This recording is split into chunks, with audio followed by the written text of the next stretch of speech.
Hello guys, வணக்கம். This is அன்பு ஸ்ரீலன். இன்றைக்கி நம்ம என்ன பார்க்க போகிறோம் அப்படின்னா, இன்றைக்கி ரீசன்ட் சமயத்தில் வந்துட்டு ஸ்டாக் மார்க்கெட் அப்படிங்கிறது ரொம்ப ஃபேமஸாக இருக்கும். பட் சிலவங்களுக்கு என்ன அப்படின்னா, நமக்கு இதை பற்றியே தெரியாமல் இருக்கும். அது என்ன, நம்ம எப்படி ஸ்டாக் மார்க்கெட்டில் ட்ரேட் பண்ணணும் அப்படிங்கிறது தான் என்டையராக இந்த வீடியோவில் பார்க்க போகிறோம். பிகினராக இருக்கிறீங்க அப்படின்னா இந்த வீடியோ ஸ்கிப் பண்ணாமல் முழுமையாக பாருங்கள். எஜுகேஷன் பர்பஸ்க்காக என்னுடைய டெலகிராம் குரூப், வாட்ஸ்அப் குரூப்பில் இணையனும் விருப்பம் உள்ளவங்க டிஸ்கிரிப்ஷன் பாக்ஸில் லிங்க் கொடுத்துருக்கேன். அந்த லிங்க்கை பயன்படுத்தி கொள்ளலாம். இப்போ நம்ம வீடியோக்குள்ளே போகலாம். ஸ்டாக் மார்க்கெட்டில் கண்டிப்பாக ஒரு 5 விஷயம் உங்களுக்கு தெரிஞ்சிருக்கணும், சரிங்களா? அதில் முதலாவது என்ன அப்படின்னா, உங்களுக்கு ஒரு ஷேரை வாங்குறதுக்கோ விற்கிறதுக்கோ ஒரு புரோக்கர் தேவைப்படுவார். இந்த இடத்துல முன்புலாம் நீங்கள் பார்த்தீங்க அப்படின்னா நம்ம நியூஸில் பார்ப்போம், சரிங்களா? இந்த ஷேர் வேணும்னு சொல்லியிருந்தோம் அப்படின்னா நம்ம அந்த பிரான்ச்சை காண்டாக்ட் பண்ணி உங்களுக்கு என்எஸ்சிலையோ பிஎஸ்சிலையோ, சரிங்களா? பிஎஸ்சி தான் ரொம்ப ஃபேமஸ். ஸோ அந்த சமயத்தில் பிஎஸ்சியில் இருந்தால் உங்களுக்கு என்ன பண்ணியிருப்பாங்கன்னா வாங்கி கொடுத்துருப்பாங்க. ஏன்னா 1992 தான் என்எஸ்சி ஸ்டார்ட் பண்ணுறாங்க. ஸோ அந்த வாங்கி கொடுக்குறாருல அந்த இடத்துல ஒருத்தர் இருக்கார்ல, இடைத்தரகர், அவர் தான் புரோக்கர் சொல்லுவோம். இப்போது ரீசன்ட் சமயத்தில் எல்லாமே டெக்னாலஜி நல்லா இம்ப்ரூவ் ஆனதுனால இப்போ என்ன அப்படின்னா, புரோக்கர் அப்படின்னு நம்ம சொல்கிறோம் அப்படின்னா டிமேட் அக்கௌண்ட்டை தான் நம்ம சொல்லுவோம், சரிங்களா? இதில் நிறைய அக்கௌண்ட்ஸ் இருக்குது, நிறைய புரோக்கர்ஸ் இருக்காங்க. இதில் Upstox, angel broking, Zerodha, SBI security, Kotak security நிறையா இருக்குது. ஸோ இதில் என்ன பண்ணுங்கள் அப்படின்னா, எப்போதுமே வந்துட்டு ட்ரேடுக்கும் இன்வெஸ்ட்மெண்ட்டுக்கும் டிஃப்ரெண்ட் இருக்குது, சரிங்களா? இன்வெஸ்ட்மெண்ட்டை பொறுத்த மட்டும் பேங்க்கோட சப்போர்ட்டில் இருக்கிற எந்த டிமேட்னாலும் ஃபைன். ஆனால் ட்ரேட் எடுக்கிறீங்க அப்படின்னா இந்தியாவிலே நம்பர் 1 எதுன்னு நீங்களே கூகுள் பண்ணுங்கள். ஏன்னா ட்ரேட்னால் உங்களுக்கு அன்னன்னைக்கு நீங்கள் இந்த ட்ரேடை எடுத்து நீங்கள் க்ளோஸ் பண்ணிடுவீங்க, சரிங்களா? அதனால் நீங்கள் ஷேரை வாங்குறதுக்கோ விற்கிறதுக்கோ உங்களுக்கு நிறையா பெனிஃபிட் கொடுக்கணும். ஒருத்தர் நம்பர் 1 இடத்துல வராரு அப்படின்னா ஏதோ ஒரு பெனிஃபிட்ஸ் அவர்கிட்ட இருக்குது, சரிங்களா? இல்லைனா அவர் நம்பர் 1 பொசிஷனுக்கு வர முடியாது. அப்போ இப்போ பார்த்தீங்க அப்படின்னா ஜீரோதா, இப்போ நான் அக்கௌண்ட் ஓப்பன் பண்ணி வச்சுருக்கேன்ல, இதுதான் ஜீரோதா, சரிங்களா? ஸோ இதில் நீங்கள் ஒரு ஷேரை வாங்கணும் விற்கணும்னு நினைக்கிறீங்கன்னா நீங்கள் இதிலே பண்ணிக்கலாம், சரிங்களா? மார்க்கெட் 9:15 ஓப்பன் ஆகும். மண்டேலேருந்து ஃப்ரைடே வரைக்கும் இருக்கும். சாட்டர்டே சண்டே வந்து லீவு. ஸோ இந்த டைமில் நீங்கள் வாங்கணும்னு நினச்சிங்கன்னா நீங்கள் வாங்கிக்கலாம். 9:15 3:30 வரைக்கும் மார்க்கெட்டை இருக்கும், சரிங்களா? இந்த டிமேட் அக்கௌண்ட்டை பொறுத்த மட்டும் உங்களுக்கு ஓப்பன் பண்ணணும் அப்படின்னு நீங்கள் நினச்சிங்க அப்படின்னா டிஸ்கிரிப்ஷனில் நான் ஜீரோதாவோட லிங்க் கொடுக்குறேன். அதை பயன்படுத்தி நீங்கள் ஒரு 8 ஸ்டெப் இருக்கும், சரிங்களா? ஆன்லைன்லேயே நீங்கள் அதை கம்ப்ளீட் பண்ணிக்கலாம். ஸோ நீங்கள் அக்கௌண்ட்டை இனிஷியேட் பண்ணி 48 ஹவர்ஸ் 24 48 ஹவர்ஸில் அந்த அக்கௌண்ட் உங்களுக்கு ஓப்பன் ஆயிரும். ஸோ டிமேட் அக்கௌண்ட் வந்தோன்னு ரெண்டாவது நீங்கள் என்ன தெரிஞ்சுக்கணும் அப்படின்னா, இந்த என்எஸ்சி வெப்சைட்டை பற்றி உங்களுக்கு கிளியர் கட்டாக தெரியணும், சரிங்களா?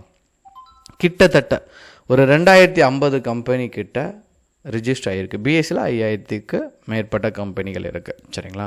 இப்போது என்எஸ்சியை பொறுத்த மட்டும் நிஃப்டி 50ன்னு சொல்லுவோம், சரிங்களா? அதாவது டாப் 50 கம்பெனிஸ். இப்போ நீங்கள் சென்செக்ஸ் பங்குச்சந்தை நிலவரம் என்ன நம்ம நியூஸ்லலாம் கேட்குறோம்ல, அதில் நீங்கள் பார்த்தீங்கன்னா வெறும் 30 கம்பெனிஸ் தான் இருக்கும், சரிங்களா? இதெல்லாம் 50 கம்பெனிஸ். 30 கம்பெனி வச்சு டிரைவ் பண்ணி சொல்கிறது தான் சென்செக்ஸ். இது நெஃப்ட்டுன்னு சொல்லுவாங்க. ஆனால் பெருவாரியாக நெஃப்ட்டை யாரும் கவனிக்கிறது இல்லை. ஆனால் ட்ரேடர் ஃபுல்லாகவே என்எஸ்சி சைட் தான் இருப்பாங்க, சரிங்களா? இதில் நீங்கள் இனிஷியேட் பண்ணும்போது அந்த 50 கம்பெனியை நீங்கள் இதிலே செலக்ட் பண்ணிக்கலாம். இல்லை நீங்கள் எல்லா கம்பெனியும் பார்க்கணும், எல்லா கம்பெனியும் ட்ரேட் எடுக்கணும் அப்படின்னா மார்க்கெட் டேட்டா இந்த இடத்துக்கு வந்தீங்கன்னா இண்டிசஸ்ன்னு இருக்கும். இதை நீங்கள் கிளிக் பண்ணிங்க அப்படின்னா இங்கே உங்களுக்கு ஷோ ஆகும். Nifty 50, next 50, next 100, next 200, 500, mid cap, இது எல்லாமே இங்கே இருக்கும், சரிங்களா? இதை ஓப்பன் பண்ணிங்கன்னா அடுத்தடுத்த ஸ்டாக் எல்லாமே உங்களுக்கு தெரியும். ஸோ இது ரெண்டாவது விஷயம். மூணாவது என்ன அப்படின்னா, இன்றைக்கி ட்ரேடில் பல விதம் இருக்குது, சரிங்களா? இதில் இன்ட்ராடே அப்படின்னு சொன்னீங்க அப்படின்னா இது ரொம்ப ஃபேமஸ். இன்ட்ராடே அப்படின்னு ஒரு வார்த்தை கேட்டாலே நீங்கள் எந்த இடத்துல கேட்டாலுமே ரொம்ப ஃபேமஸாக நடக்கக்கூடிய விஷயம். இது ஏன் அவ்வளோ ஃபேமஸாக இருக்குது அப்படின்னா, இன்ட்ராடே பொறுத்த மட்டும் உங்களுக்கு லிவரேஜ் அப்படின்னு கொடுப்பாங்க. நீங்கள் 1 லட்ச ரூபா வச்சுருக்கீங்க அப்படின்னா உங்களால் 5 லட்ச ரூபாய்க்கு ட்ரேட் எடுக்க முடியும். இங்கே நீங்கள் பார்த்தீங்க அப்படின்னா பிபிசிஎலோட ஷேர் ப்ரைஸ் எவ்வளோ இருக்குது அப்படின்னு பாருங்களேன், 336 இருக்குது. ஆனால் நீங்கள் இன்ட்ராடே கிளிக் பண்ணி ஒரு ஷேர் வாங்குறதுக்கு உங்களுக்கு 67 ரூபா உங்கள் அக்கௌண்ட்டில் இருந்தால் போதும், சரிங்களா? லாங் டேர்மை நீங்கள் கிளிக் பண்ணுறீங்க அப்படின்னா, ஸோ இதுக்கு நீங்கள் ஃபுல் அமௌண்ட் இங்கே என்ன ஷோ ஆகுதோ அதை பே பண்ணணும். லாங் டேர்ம் பொறுத்த மட்டும் நீங்கள் எவ்வளோ நாள்னாலும் ஹோல்ட் பண்ணி வச்சுக்கலாம், சரிங்களா? அதை பற்றி எந்த இஷ்யூவுமே கிடையாது. இன்ட்ராடே ரொம்ப ஃபேமஸாக இருக்கிறதுனால இந்த ட்ரேடை எல்லோரும் ப்ரிஃபர் பண்ணுறாங்க. பட் நிறைய விஷயங்கள் இருக்குது. ட்ரேட்லேயே நிறையா டைப் ஆஃப் ட்ரேடர்ஸ் இருக்காங்க. இன்ட்ராடே இருக்கும், ஸ்கேல்பிங் இருக்கும், கான்ட்ரா ட்ரேடிங் இருக்கும், ஸ்விங் ட்ரேடிங் இருக்கும், பொசிஷனல் ட்ரேடிங் இருக்கும், இன்வெஸ்ட்மெண்ட் அப்படின்னா நீங்கள் 1 இயருக்கு மேலே போயிடுவீங்க. 4வது ரொம்ப முக்கியமான விஷயம் என்ன அப்படின்னா, நீங்கள் எல்லாருமே நம்ம நார்மலாக என்ன நினச்சிருப்போம், எல்லா ஷேரையும் வாங்குறதுக்கு தான் ப்ரிஃபர் பண்ணியிருப்போம் சரிங்களா. ஆனால் இன்ட்ராடேயை பொறுத்த மட்டும் ஒரு ஷேர் கீழே இறங்கும் அப்படின்னு நீங்கள் தெரிஞ்சிச்சு சரிங்களா. இப்போ டாடா மோட்டார்ஸ் கீழே இறங்கும், இப்போ இருக்கிற ப்ரைஸை பார்த்தீங்கன்னா 959. இல்லை இது இறங்கும் நீங்கள் அப்படி நினச்சிங்க, இன்றைக்கி வந்து கீழே இன்னைய டேக்கு நீங்கள் கீழே போகும் அப்படின்னா 954 போகும் அப்படின்னு நீங்கள் நினச்சிட்டிங்க சரிங்களா. கிட்டத்தட்ட ஒரு 5 பாயிண்ட் இறங்கும் அப்படின்னு நீங்கள் நினச்சிட்டிங்க, 4-5 பாயிண்ட் அப்படின்னா நீங்கள் டைரெக்டாக செல் பண்ணலாம் இன்ட்ராடேயில் கிளிக் பண்ணி எந்த ஸ்டாக்னாலும் சரிங்களா. ஸோ ஓஎன்ஜிசி செல் பண்ணணும் ஆசைப்பட்றீங்களா, செல்லுன்னு கொடுத்து கீழே இறங்க ப்ராஃபிட் 290லேருந்து டேரெக்டாக எத்தனை குவான்டிட்டி வேணுமோ போட்டுட்டு 290க்கு செல் அடித்து 280க்கு வாங்கினீங்கன்னா 10 ரூபா ப்ராஃபிட். நீங்கள் எத்தனை ஷேர் வாங்கியிருக்கீங்க, 100 ஷேர் வாங்கியிருக்கீங்கன்னா 1000 ரூபா, ஏன்னா 10 ரூபா ப்ராஃபிட்டில் 100 × 10 போட்டிங்க அப்படின்னா 1000 ரூபா உங்கள் அக்கௌண்ட்டுக்கு கிரெடிட் ஆயிரும். அதில் டேக்ஸ் இந்த மாதிரியான விஷயங்கள்லாம் இருக்குது, ப்ரோக்கரேஜ் அதெல்லாம் கழித்தது போக ரிமைனிங் உங்களுக்கு ரிசீவ் ஆகிரும். 5வது ரொம்ப முக்கியமான விஷயம் என்ன அப்படின்னா, நீங்கள் ட்ரேடிங் பண்ணுறதுக்கு முழுவதுமாக உங்களுக்கு தேவையான இது என்ன அப்படின்னு கேட்டிங்கன்னா முழுவதுமாக சார்ட் தான். ஏன்னா இந்த சார்ட் தான் டெக்னிக்கல் அனலைசிஸ் அப்படிங்கிற ஒரு வார்த்தையிலே முடிஞ்சிடும். நீங்கள் டெக்னிக்கல் அனலைசிஸ் பண்ணணும் அப்படின்னா நீங்கள் இங்கே வந்தால் இது எப்படி, ஏன்னா ஒவ்வொரு கேண்டலுக்கும் ஒரு நேம் இருக்குது சரிங்களா.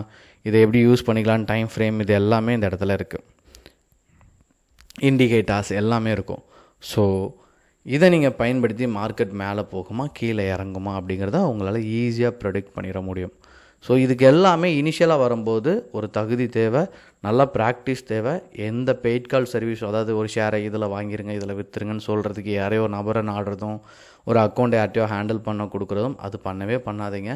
இனிஷியலாக நீங்கள் சின்ன லாஸ் பண்ணாலும் எண்ட் ஆஃப் தி டேயில் நிறையா லேர்னிங் கிடைக்கும், அப்புறம் நீங்கள் பணம் பண்ண ஆரம்பிச்சிடலாம். எதுவும் டவுட் இருந்தாலும் கமெண்டில் தெரியுங்க.